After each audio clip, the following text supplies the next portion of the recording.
제가 신방을 가면 보통은 제가 준비된 자리에 앉고 제 옆에 누가 앉는지가 늘 숙제입니다. 이상하게 신방을 가면 성도님들이 제 옆에 안 앉으시려고 하시더라고요.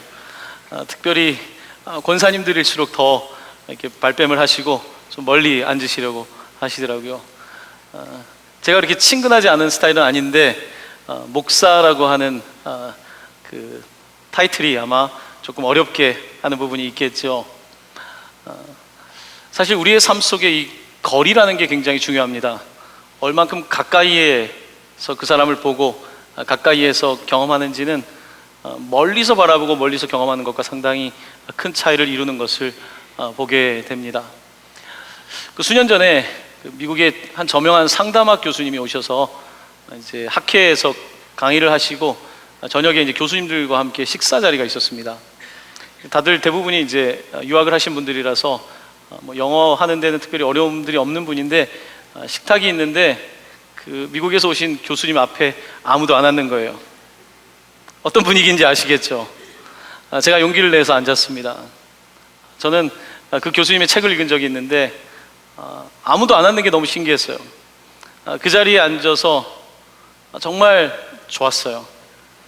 제가 읽었던 책의 내용들을 생각하면서 대화를 하니까 훨씬 더 마음에 와닿더라고요. 가까이 다가가면 더 좋은데 왜 이렇게 다가가지 못할까요? 우리 가운데 두려움이 있는 거예요. 우리 가운데 불편함이 있는 거예요. 부담이 있는 거예요. 그래서 다가가지 못하는 경우를 많이 보게 됩니다. 살면서 좀 다가갔으면 좋았을 사람들이 좀 생각나지 않습니까? 학창시절에 선생님께 조금 더 다가갈 걸, 기억나는 선생님이 있는데 멀리서만 좋아하지 않았습니까? 혹은 좀 다가가면 좋은 친구가 있었는데 이렇게 다가가지 못하고 멀리서 바라만 봐서 관계를 발전시키지 못한 경우도 있습니다. 저도 좀 그런 후회들이 드는 분들이 있어요. 몇 년 전에 프랑스에 갔을 때, 전 프랑스에 있는 분들은 잘 모르는데 아주 한 저명한 교수님이 오셨어요. 그래서 이제 강의를 해주시고 저녁 식사를 하는데 그날도 그 앞에 제가 적극적으로 다가갔어요. 1시간 동안 그분이랑 저랑 독대를 했어요. 제가 어디서도 들을 수 없는 이야기들을 그분을 통해서 많이 들었죠. 그 이유는 제가 가까이 다가갔기 때문이에요. 부담감과 불편함을 극복했기 때문이에요. 그래서 많은 것을 얻게 된 거예요. 우리가 신앙생활을 하면서 하나님께도 좀 더 가까이 다가가면 참 좋을 텐데 하나님도 좀 부담스러우시죠? 하나님도 조금 적당한 거리에서 만나고 싶으실 거예요. 하나님께 조금 더 가까이 다가가고 하나님을 조금 더 가까운 곳에서 경험하게 되면 하나님께서 우리에게 많은 것을 주실 텐데 그런 기회를 놓치고 있지 않나라는 생각이 듭니다. 겨울에 이 모닥불을 피워놓으면 꽤 가까이 가야지 그 온기를 느낄 수 있거든요. 우리 신앙도 마찬가지입니다. 하나님께 조금 더 가까이 다가가면 그 온기가 어떤 것인지 그냥 성경에 있는 말씀이 아니라 그 하나님의 온기를 경험할 수 있고, 하나님께 가까이 다가가게 되면 그 가까운 곳에서 주는 그 치료의 광선이 어떤 의미인지, 하나님의 지혜가 구체적으로 무엇인지를 깨달을 수 있는데 우리는 생각보다 하나님과 거리를 두면서 살아가고 있는 것 같습니다. 자, 오늘 성경의 이야기는 하나님께서 우리 가운데 굉장히 가까이 계신다, 매우 가까이 계신다라고 하는 말씀을 주제로 삼고 있습니다. 하나님은 이스라엘 백성들을 부르셨어요. 아주 가까이에. 하나님은 에덴 동산을 만드시고 사람과 가까이 하셨어요. 굉장히 가까운 관계였죠. 근데 죄가 우리 가운데 들어오게 되고 하나님과 우리는 멀어졌어요. 점점 멀어져서 에덴 동산에서 이제 쫓겨나게 되고 사람은 에덴의 동쪽으로 이동하고 있습니다. 여러분도 점점 하나님으로부터 멀어지는 에덴의 동쪽으로 혹시 가고 있지 않습니까? 에덴의 동쪽으로 가는 역사의 흐름 속에서 하나님께서는 이 하나님을 떠나는 사람들 가운데서 하나님을 가까이 하는 사람을 한 명 발견하게 됩니다. 그 사람의 이름은 아브라함입니다. 많은 사람들은 하나님을 떠나가려고 하는데 하나님께 다가오려고 하는 사람, 그 아브라함을 하나님께서 부르신 거예요. 성경은 하나님께서 아브라함을 부르셨을 뿐만 아니라 그를 친구로, 벗으로 불렀다고 말씀하고 있습니다. 아브라함을 통해서 이스라엘이라고 하는 민족이 하나님께 가까이 오기를 원하신 거예요. 이스라엘이 하나님께 가까이 오게 됨을 통해서 하나님께서는 열방이, 모든 세계가 하나님께 가까이 오기를 원하시는 거예요. 그런데 사람들은 하나님을 가까이 느끼기보다는 점점 멀어지기를 원하는 거예요. 왜냐하면 하나님께 다가가는 것이 무섭기도 하고 두렵기도 하고 부담스럽고 또 한편으로는 내가 내 마음대로 하고 싶기 때문인 거예요. 하나님께서는 아브라함을 불러주셔서 우리를 가까이 부르셨고요. 자, 그런데 아브라함의 후손들이, 그 야곱의 이스라엘의 자손들이 애굽 땅에 거주하면서 온갖 어려운 일을 경험합니다. 하나님을 떠났고요. 그런데 그 와중에 또 하나님을 가까이 느끼는 사람이 하나 있었습니다. 그의 이름은 모세였어요. 모세는 많은 사람들 가운데 하나님을 가까이 만났어요. 호렙산의 떨기나무 가운데 하나님을 만났고, 오늘 우리가 신명기서를 읽었는데 신명기에서는 모세를 어떻게 표현하냐면 그가 하나님을 대면하여 알았다. face to face, 얼굴과 얼굴을 대면해서 알았다라고 말씀할 만큼 모세는 하나님과 가까웠어요. 또한 그 모세를 통해서 하나님께서는 이스라엘이 하나님을 가까이서 경험하기를 원하셨던 것입니다. 자, 오늘 신명기는, 신명기, 여기서 신자는 다시라는 뜻이에요. 다시 명령하는 second law, 영어는 듀토라노미라고 하는데 이 단어는 두 번째 법이란 뜻이에요. 하나님께서는 이스라엘을 출애굽시키시고 먼저 시내산에서 첫 번째로 법을 주셨어요. 우리가 잘 아는 십계명을 받은 것이죠. 시내산에서 1년 동안 머물면서 하나님의 법을 배우고 예배하는 공동체가 세워지게 됩니다. 자, 그런데 이스라엘 백성들이 하나님을 순종하지 않고 또 멀리 떠나가게 돼요. 그때 하나님께서는 그들을 다시 부르시는 거예요. 광야에 40년 동안 그들을 생활을 하게 하시고, 신명기는 이제 모세가 마지막으로 가나안 땅으로 넘어가지 못하고 그 비스가 산에서 이제 그 접경 지역에서 옛날 사람들은 이미 많이 죽었고 새로운 세대들과 함께 다시 시내산에서 받았던 율법을 가르쳐주고 있는 거예요. 그래서 이것을 우리가 두 번째 법이라고 하는 거예요. 신명기, 다시 되새겨야 되는 하나님의 말씀을 주고 있는 것입니다.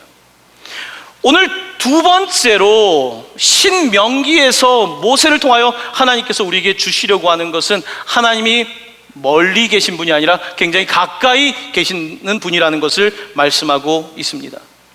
자, 성경의 신명기에 보면 신명기 1장 31절입니다. 우리가 화면에 보면서 한번 이 말씀을 함께 봉독하기 원하는데요, 신명기는 하나님이 얼마나 우리와 가까우신지에 대해서 이렇게 묘사하고 있습니다. 함께 봉독합니다.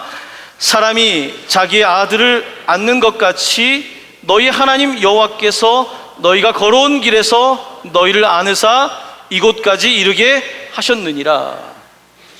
하나님께서 우리를 안아서 데리고 오셨다는 거예요. 애굽 땅에서 우리를 안아서 마치 부모가 이동시키는 것처럼 우리를 이동시켜 주셨다. 출애굽기에서는 어떻게 표현하고 있냐면 독수리가 날개에 업은 것처럼 우리를 업어서 이곳까지 이동해 주셨다고 말씀하고 있어요. 모세가 경험한 하나님, 이스라엘이 경험한 하나님은 먼 곳에 있는 분이 아니라 우리를 안아주시고 업어주신 하나님으로 묘사하고 있습니다. 자, 그런데 이스라엘은 끊임없이 하나님으로부터 멀리 가고 싶은 거예요.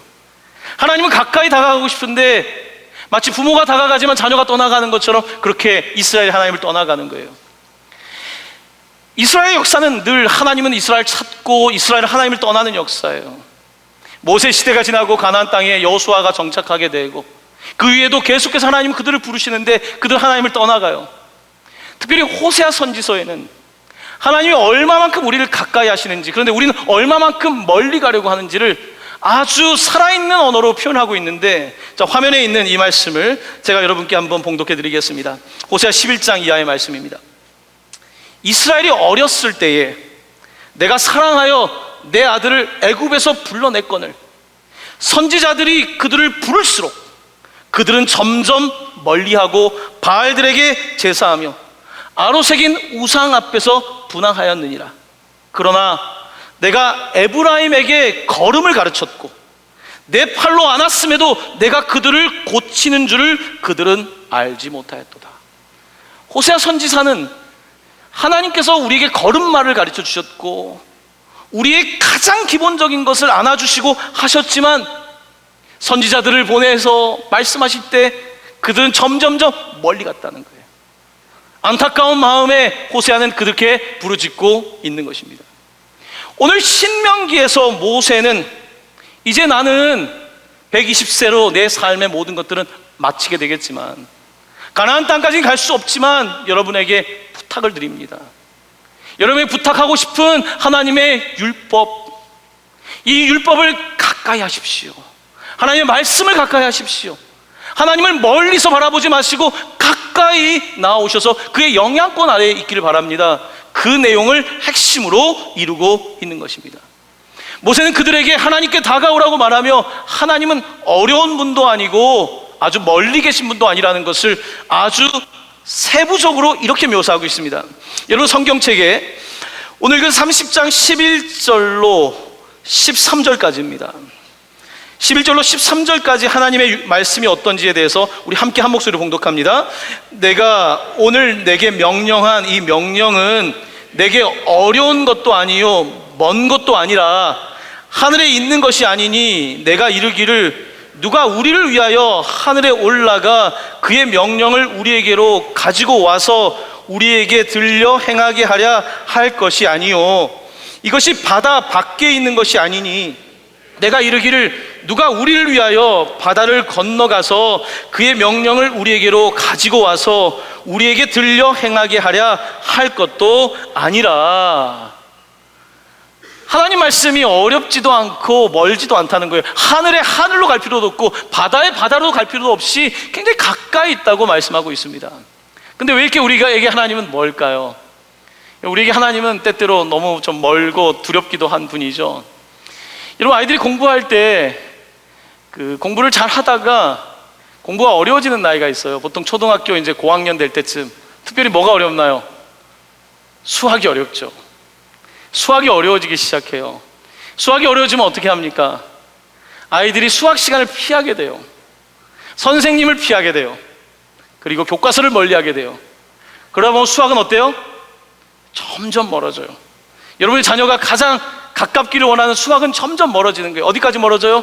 하늘 끝까지, 바다 끝까지. 더 이상 수학은 보고 싶지 않은 상태가 되는 거예요. 근데 그때에 이것을 해야 되거든요. 저도 이렇게 수학을 잘하는 이과생이 아니죠. 근데 수학을 포기하지 않았어요. 제가 고등학교 시절에 제가 어학이나 다른 과목은 잘하는 편이었는데 수학을 잘 못했단 말이에요. 하지만 수학 공부를 가장 많이 했어요. 왜냐하면 놓을 수 없었어요. 어렵다고 놓으면 안 되잖아요. 그래서 어떻게든지 한 거예요. 그런데 학력고사를 보는데요, 저 학력고사 세대인데 그날 수학이 제일 쉬웠어요, 제 인생에. 저는 그날 수학 시험을 지금도 기억해요. 암산으로 제가 자랑하는 것 같아서 더 이상 말씀드리지 않겠습니다. 어렵다고 해서 놓으면 안 돼요. 어렵다고 해서 멀리 가면 안 돼요. 어떻게든지 붙잡고 해야 돼요. 하나님이 우리에게 멀면 안 돼요. 하나님이 어려우면 안 돼요. 여러분, 때때로 주일 교회 나오는 게 어려울 때가 있잖아요. 한 주간에 내 삶이 너무 어려워서 사실 교회에서 사람들 만나는 것도 부담될 때가 있잖아요. 그리고 교회 나와서 말씀 듣는 것도 어차피 시간 낭비인 것 같다고 생각할 때도 있잖아요. 우리에게 어렵고 멀게 느껴질 때, 여러분, 그때가 중요한 거예요. 그때 놓지 않는 게 중요한 거예요. 그때 그 자리에 앉아 있는 게 중요한 거예요. 그 자리를 지키는 게 중요한 거예요. 억지로라도 듣는 게 중요한 거예요. 마치 수학을 그렇게 참고 하다 보면은 내가 수학의 천재까지는 안 되더라도 어떻게든지 수학을 그래도 붙잡고 가는 것처럼 그렇게 가는 거거든요. 오늘 혹시 어렵게 교회를 나오신 분들이 있다면 특별히 하나님의 축복이 함께 하시길 바랍니다. 하나님께, 그런데 나오는 것도 좋은데요, 가까이 나오는 것은 더욱더 중요합니다. 요즘 교회에서 바이블 바캉스라고 해서 이제 성경 공부가 시작됐어요, 화요일에. 저는 그렇게 많이 오실 줄 몰랐어요. 화요일마다 아주 동방교회 요즘 공부의 열기로 뜨겁습니다. 제자학교도 오늘 요즘 아침에 하는데 아침 9시부터 또 성경 공부하는 분들이 있어요. 하나님의 말씀을 가까이 하려는 사람들이 생겨난다는 것은 교회에 굉장히 좋은 징조입니다. 저는 이것을 굉장히 주목해서 보고 있어요. 기도하는 성도들이 조금씩 늘어나는 것에 대해서, 말씀을 사모하는 사람들이 조금씩이지만 늘어나는 것에 대해서 굉장히 주목하고 있어요. 왜냐하면 이것이 오늘 본문이 말하고 있는 하나님의 복의 시작이기 때문에 그런 것입니다.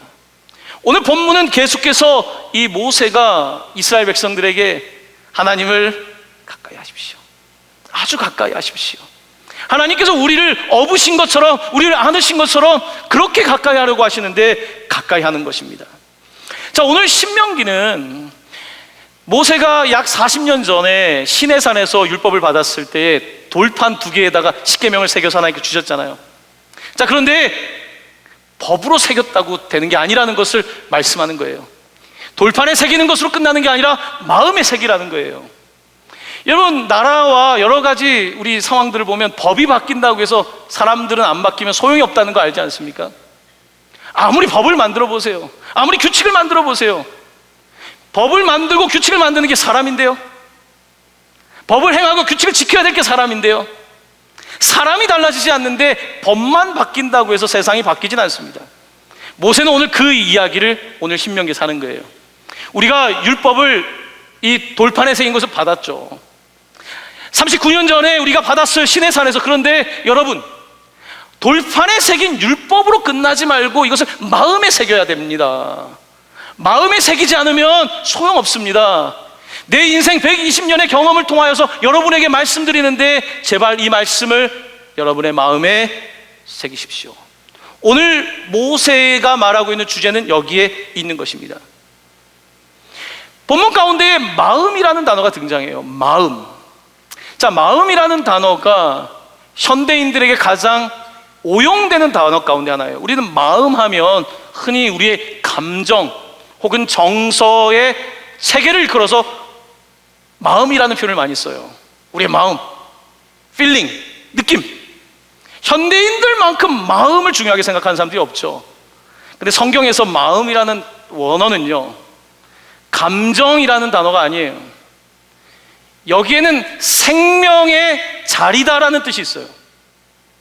이거는 감정의 자리가 아니라, 내 느낌의 자리가 아니라 생명의 근원이라는 뜻이 있는데, 자, 화면에 잠언서 4장 23절입니다. 우리 이 말씀 함께 봉독할까요? 시작. 모든 지킬 만한 것 중에 더욱 내 마음을 지키라. 생명의 근원이 이에서 남이니라. 아멘. 마음을 지키라고 해놓고서 마음을 어떻게 표현하냐면 생명의 근원이다. 마음은 내 느낌이 아니라 생명의 근원이고, 생명의 근원은 사람에게 있는 게 아니라 하나님께 있다는 거예요. 그 마음을 지키라는 거예요. 그런데 그 마음을 사람의 감정으로 지킬 수는 없어요. 내 감정은 하루에도 수백 번씩 바뀌어요. 내일 일어나면 또 감정이 달라지고 생각이 달라져요. 우리의 마음을 지킬 수 없어요. 사람은 마음을 절대 지킬 수가 없어요. 자기의 감정을 통제할 수 있는 사람은 없어요. 겉으로는, 밖에서는 그래 보이지만 자기의 욕망과 이런 감정들을 다스릴 수 있는 인간이 어디 있습니까? 돌을 얼마나 닦으면 할 수 있습니까? 그걸 할 수가 없어요. 성경은 뭐라고 말합니까? 우리가 못한다는 거예요. 사람은 못한다는 거예요. 사람은 못하고 이것은 하나님의 말씀으로만 할 수 있다는 거예요. 하나님의 말씀을 새긴 사람만 할 수 있다는 거예요. 돌판에 새겨서 안 되고 마음에 이 하나님의 말씀을 새긴 사람만이 이 마음을 다스리고 그렇게 살 수 있다는 거예요. 마음을 지킬 수 있다라고 그렇게 전하고 있는 것입니다. 모세는 이 율법을 돌판에 새긴 것뿐만 아니라 마음에 새기라고 하면서 아주 놀라운 표현을 신명기에서 사용하고 있는데, 자, 화면에 있는 신명기 10장 16절 말씀입니다. 우리 이 말씀 같이 한번 읽어볼까요? 시작. 그러므로 너희는 아멘. 마음에 할례를 하라고 하잖아요. 할례. 할례라고 하는 단어를 어릴 때는 잘 몰랐어요. 교회에서 안 가르쳐줬어요. 왜 안 가르쳐줬을까요? 나중에 크면 알게 된다는 거예요. 할례라고 하는 단어가, 여기는 어른들이시니까 다 아시잖아요. 할례는 뭡니까? 신체의 가장 중요한 부분에, 가장 미세한 부분에 칼을 대는 거예요. 왜 이스라엘은 할례를 했을까요? 왜? 가장 예민하고 가장 중요한 부분에 칼을 댄 이유는 우리는 하나님에게 가장 중요하고 가장 예민한 부분을 도려내어서 드린다는 의미가 있는 거예요. 이게 이스라엘 사람들이 가지고 있는 언약이고, 언약의 표징이 바로 할례인 거예요. 자, 오늘 모세는 몸의 할례, 돌판에 새긴 것으로 끝나지 말고 마음의 할례를 받아야 된다. 마음이 달라져야 된다. 그런데 어떻게 마음이 달라질 수 있을까요? 여러분, 얼마 전에 이제 치과 의사 선생님과 잠깐 이야기를 하는데, 제가 예전에 가장 스트레스 받는 직업군 중에 1등이 치과 의사란 말을 들은 적이 있어요. 왜 그러냐면, 가장 신경이 몰려있는 이빨을 치료할 때에 굉장히 힘든 거예요. 신경이 몰려있기 때문에 그런 거예요. 거기에다가 칼을 대는 것은 굉장히 어려운 작업이에요. 가장 어려운 신경과 의사들이 신경에 손을 댈까봐 위험한 거 아닙니까? 자, 마음은 우리가 가장 예민한 신체에 있는 신경보다도 더 예민한 게 마음이에요. 여기 생명의 근원이니까요. 근데 여기에다가 칼을 대지 않으면 우리가 제대로 살 수가 없어요. 왜냐하면 우리의 마음이라고 하는 것에는 끊임없이 세상의 욕망과 세상에서 배운 감정들과 세상의 많은 것들이 달라붙게 되어 있거든요. 이 마음을 할례한다는 의미는 굉장히 날카로운 칼이 있어야 된다는 거예요. 굉장히 기술적으로 해야 되는 거예요. 외과 의사가, 신경 의사가 아주 날카롭게 그 칼을 들고 수술하는 것처럼 우리의 마음이 그렇게 돼야 된다는 거예요. 그렇게 하지 않으면 법만 있을 뿐 십계명을 줄줄줄 외워도 안 된다는 거예요. 그것을 우리의 마음에 깊이 새겨야 된다, 마음에 할례를 해야 된다고 모세는 그들에게 부탁하는 거예요. 여러분, 마음입니다. 마음은 감정이 아닙니다. 마음은 생각도 아닙니다. 마음은 하나님의 자리입니다. 그러므로 말씀이 여러분의 마음을 이렇게 수술할 수 있도록 들으십시오. 그런 이야기를 하고 있는 것입니다. 어떻게 하면 가장 위대한 하나님의 그 마음의 수술 앞에 설 수 있을까요? 말씀이거든요. 히브리서 4장 12절은 이렇게 말씀하고 있습니다. 우리 화면에 있는 이 말씀 우리 함께 한 목소리 봉독할까요? 시작. 하나님의 말씀은 살아있고 활력이 있어 좌우의 날선 어떤 것보다도 예리하여 혼과 영과 및 관절과 골수를 찔러 쪼개기까지 하며 또 마음의 생각과 뜻을 판단하나니. 아멘. 하나님의 말씀은 살아있는 활력이 있는 양날의 검이라는 거예요. 인류 문명이 발달하면서 처음에는 양날검이 없었죠. 한쪽 날밖에 없었죠. 한쪽 날 가지고 여러분 음식을 한다고 해보세요. 고기를 썬다고 해보세요. 쉽지 않거든요. 이 양날검이 개발되기 시작한 이후에 어마어마하게 군사력도 늘어난 것이고 인간의 식생활도 늘어난 거거든요. 이 양날의 검, 이 양날의 좌우의 날선 검 같은 하나님의 말씀이 마음을 도려낸다는 거예요. 여러분, 사람은 자기 마음을 쉽게 바꾸지 않습니다. 제가 성도님들 만나서 이렇게 상담도 하고 이야기를 해보면요, 저는 이분이 바뀔지 안 바뀔지 어느 정도 다 알고 있어요. 저희가 와서 질문하지만 변하려고 온 게 아니라 그냥 저한테 위로받기 위해서 온 거죠. 위로받기 위해서 온 사람은 변하지 않아요. 변화는 정말로 칼을 갖다 대지 않으면 안 되는 거예요. 그런데 많은 경우에 사람들은 아픈 것 그대로 살고 싶어 해요. 많은 경우에는 내 문제를 해결하지 않고 그냥 적당히 살고 싶어 해요. 이게 사람의 본심이거든요. 오늘 하나님께서는 우리에게 무엇이라고 모세를 통하여 말씀하시냐면 우리의 삶에 마음의 할례가 있어야 된다는 거예요. 마음의 칼을 대야 된다는 거예요. 근데 그 칼은 세상의 지식의 칼이 아니라는 거예요. 여러분, 철학을 공부해 오십시오. 더 교만해질 뿐이에요.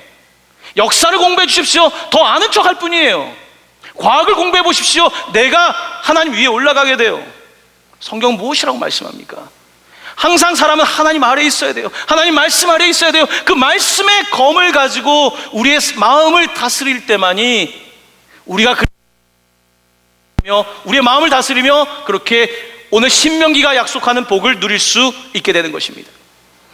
오늘 본문은 우리에게 마음에 가까이 하나님을 두라고 말씀하시고, 자, 오늘 여러분과 함께 14절 말씀을 또 읽고 싶습니다.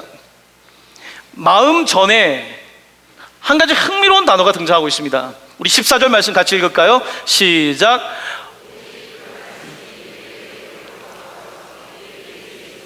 내 마음에 있은즉 내가 이를 행할 수 있느니라. 아멘. 자, 본문 말씀을 잘 보십시오. 내 마음에 있기 전에 뭐가 먼저 나옵니까? 내 입이 먼저 나옵니다. 저는 오늘 이 본문을 읽으면서 상당히 놀랐습니다. 마음 전에 입이 있다는 거예요. 왜 그럴까요? 여러분, 유대인들이 기도하는 장면을 보면 흥미롭습니다. 제가 몇 번 말씀을 드렸지만 유대인들은 기도할 때 생각보다 소리를 내서 기도합니다. 근데 현대, 특별히 서구인들은 소리를 내지 않죠. 대부분 그냥 명상을, 대부분 그냥 자기의 생각의 흐름을 따라가. 하지만 유대인들이 기도하는 것을 보면 소리를 냅니다. 소리를 내는데 그냥 소리를 아무거나 내지 않고 성경에 있는 내용을 인용하면서 소리를 냅니다. 성경을 많이 입으로 읽는다는 거예요. 입. 여러분, 정신분석학자들은 인간의 발달 단계에서 첫 번째 단계가 구강기라고 하죠. 구강기, 입. 아이들이 태어나서 처음에 눈이 안 떠지지 않습니까? 눈으로 세상을 보는 게 아니라 아이들은 입으로 세상을 보잖아요. 엄마의 젖을 빨면서 자기의 손가락도 빨고 장난감도 빨고 아이들은 계속 입을 사용해요. 신체의 가장 예민한 부분이 입이에요. 입을 통하여 세상을 만나고 입을 통하여서 관계를 만나는 게 우리 아이들인 거예요. 여러분도 어린 시절 그랬고 저도 그런 거예요.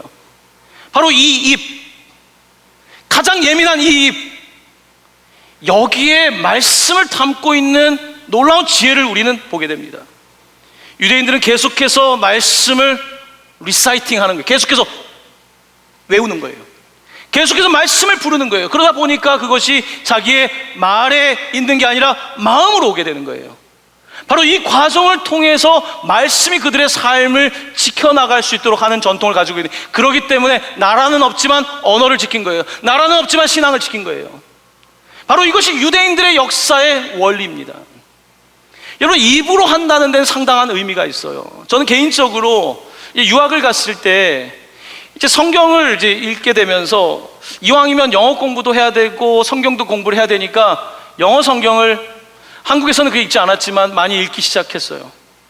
근데 그냥 눈으로 읽을 수 있지만 영어 발음을 고쳐야 됐기 때문에 정말로 설교를 하듯이 영어를 정확하게 읽었어요.